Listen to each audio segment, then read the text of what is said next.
सातो बहिनिया हे अरे कहवा जनम लिहली।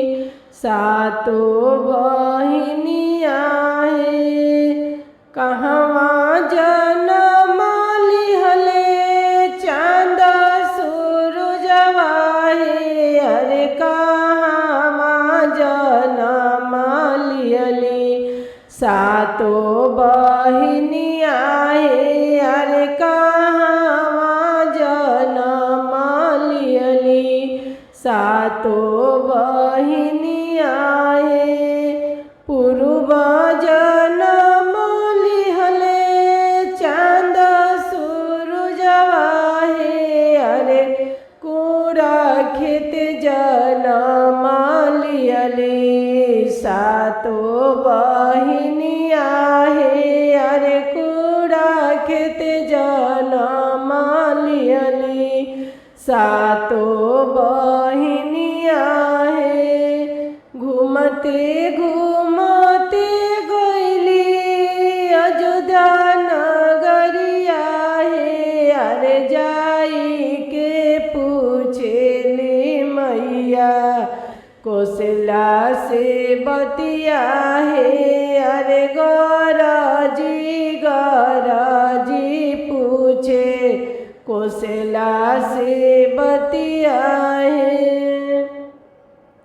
घूमते घूमते गइली अयोध्या नगरिया हे अरे जाई के पूछेली मैया कौशल्या से बतिया हे अरे गरजी गरजी पूछे कौशल्या से बतिया हे।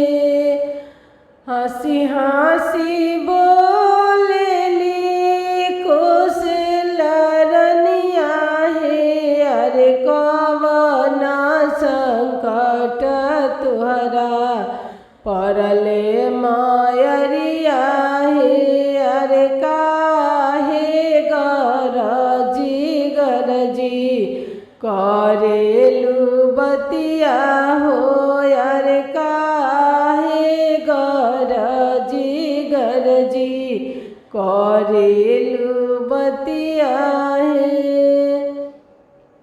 कहवा जे बार कौशल्या राम अवरु लक्ष्मण हे कहवा जे बार कौशल्या राम अवरु लक्ष्मण हे अरे उन्हीं देहिया हो कौशल्या ले अवतार हे अरे उन्हीं देहिया हो कौशल्या ले अवतार हे।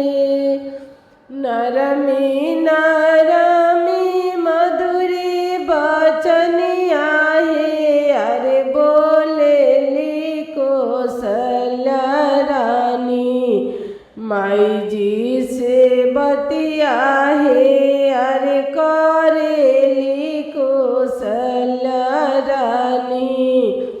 सातो बहिनिया से बतिया हे हमरो तो राम बारे बड़े सुकुमार हे अरे कैसे में सहिए मैया तोहरो भार हे अरे कैसे में सहिए मैया तोहरो भार हे। पहिले जे अइब कौशल्या जार बुखार हो अरे दूसरे में अइब रनिया बड़े बड़े गोटिया हे अरे दूसरे में अइब रनिया बड़े बड़े गोटिया हे अरे हंसी खेली सही रनिया बालका तोहार हे अरे हंसी खेली सहिए रनिया बालका तोहार हे शीतल जुड़ा पनिया कुशल्या दिहना हवाई होए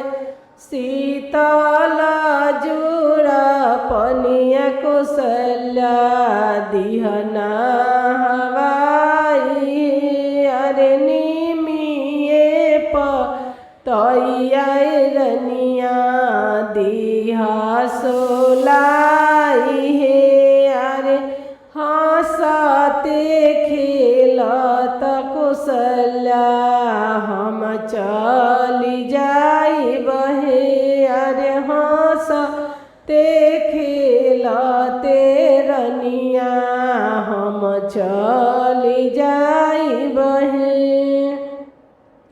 अइलू तो अइलू मैया बरनीक कैलू हो अरे राम लक्ष्मण के देइयो न देऊ लमहरऊ मरिया हो अरे हमारा के देहू अमरा सुहाग हो अरे स्वामी जी के देहू लमहरऊ मार हो अरे स्वामी जी के देहू लमहरऊ